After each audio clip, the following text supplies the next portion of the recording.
আলাইকুম। প্রিয় বন্ধুরা, অনেকদিন পরে চলে এসেছি কুয়েতের রাজধানী কুয়েত সিটিতে।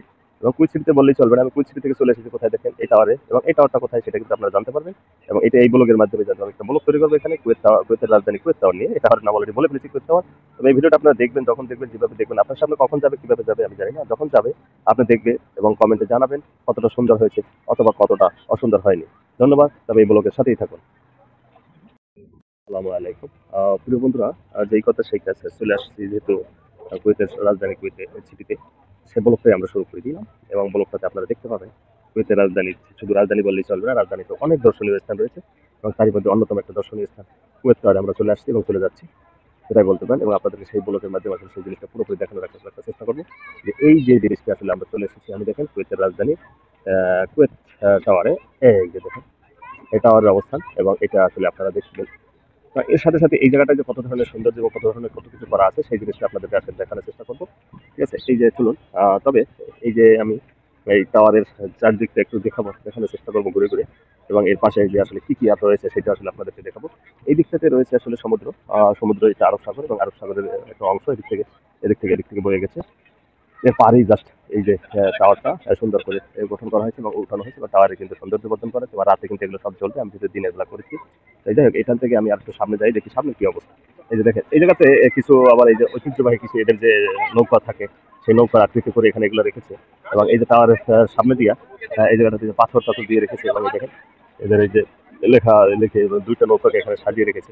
আমরা যেগুলো কাগজ দিয়ে যেভাবে নৌকা বানাই, মাঝখানে একটা থাকে, সেই ধরনের নৌকা এখানে আসলে তৈরি করে তারা রেখেছে। এবং নৌকার অবস্থানটা কেমন দেখলেন এখান থেকে। চলুন আমরা একটু অন্য সাইডে যাই। যদি এই দিকটা দেখাই, এই দিকটাতে দেখেন এখানে সুন্দর চওড়া, এবং এই দেখেন গাছের সারি করা আছে। এবং দুই সাইডে গাছ লাগানো, মাঝখানে রাস্তা একটা দুইটা তিনটা এরকমের পিলার পিলার করে আছে বসার জন্য। এবং এই দিকটাতে দেখেন এই যশোর যে গাড়ি এসেছে, এই যে কারণ এদের শুধু গাড়ির অভাব নাই। এই যে রাস্তাটা দেখেন কি সুন্দর করে পরিপাটি করে এবং সাজিয়ে গুছিয়ে রেখেছে। এবং এই রাস্তাটা এখান থেকে শুধু আর বয়ে গেছে একেবারে এই দিকটা সুন্দর করে ফেলে, ঘুরিয়ে ঘুরে এই যে গাড়িটা আছে, এই গাড়িগুলো এই রাস্তা দিয়ে চলে বাচ্চাদের খেলার জন্য। এবং এই সামনে জাস্ট পার্কিং, দেখেন পার্কিং এর পরিবেশটা কি সুন্দর করে রেখেছে। পার্কিংটা একটু চমৎকার করে রেখেছে। এখান থেকে আসে গাড়িগুলো এসে এখান থেকে ঘুরে যায়। এই যে সম্পূর্ণ এটা আসলে গাড়ি পার্কিং এর ব্যবস্থা করে রেখেছে। এই যে এটা দেখতে পাচ্ছেন, যতটুকু যায় এটা শুধু গাড়ি পার্কিং। তো চলুন আমরা একটু আরেকটু সামনে যাই। যেহেতু কুয়েত টাওয়ারটাকে কেন্দ্রে রাখি, এবং এর অপোজিট পাশটা আসলে আপনাদেরকে দেখানোর চেষ্টা করবো। সাথে থাকুন। এই অংশটা দেখুন, সামনের এই অংশটা। এখানে দেখেন ওই যে সামনে গোল চত্বর করা আছে। গাড়িগুলি এসে কোথা থেকে কোথায় যাবে এভাবে সেই করা আছে। সেভাবে কিন্তু একটা ব্যবস্থা করা যেহেতু এখানে আছে। তা মানুষ এখান থেকে আসতেছে গাড়িতে, ছবি তুলতেছে, ঘুরতেছে ফিরতেছে। এই যে সামনে দিয়ে আসলে এখান থেকে ঘুরে এই টাওয়ারে গিয়ে তা শেষ করতেছে। এবং যাদের ঘোরা শেষ তারা থেকে চলে যাচ্ছে। ওই সাইডটা ওই একই অবস্থা। ওই সাইডেও আছে, ব্যবস্থা করা আছে, মাঝখানে ব্যবস্থা করা আছে এরকমের। তো চলুন দেখি আর একটু সামনে যাই। তো বন্ধুরা, এই পর্যন্ত আজকের ব্লগটা বেশি বড় করবো না, যেহেতু এই ব্লগের অবস্থা। এই টাওয়ারের অবস্থান সম্পর্কে আপনারা অবশ্যই জানেন। এই টাওয়ার কেন করা হয়েছে, কি জন্য করা হয়েছে, আপনারা অবশ্যই জানে থাকবেন। না জানলে আমি ব্লগের মধ্যে বলে দিচ্ছি। এই টাওয়ার 1979 সালে এই টাওয়ারের তারা কুয়েতের টাওয়ার স্থাপিত করে এবং উদ্বোধন করে। এরপর বেশ কিছু বছর, 4-5 বছর ধরে তারা এটা তাদের সৌন্দর্য বর্ধনের জন্য কাজকর্ম করে। এই টাওয়ারটা হচ্ছে যাইয়া তাদের আধুনিক যে আধুনিক কুয়েতের স্থাপত্য হিসাবে তারা এই টাওয়ারটাকে নির্মাণ করেছিল।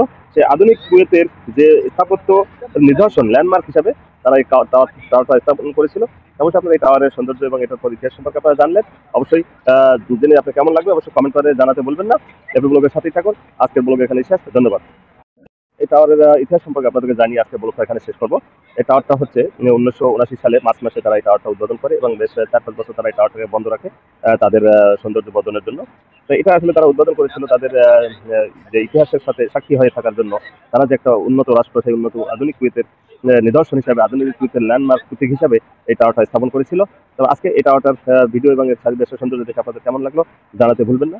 এবং আমি কমেন্টের আশায় থাকলাম, আপনারা সবাই কমেন্ট করে জানাতে পারেন এবং কতটা খারাপ হয়েছে অথবা কতটা অসুন্দর হয়নি। ধন্যবাদ সবাইকে। সালাম আলাইকুম।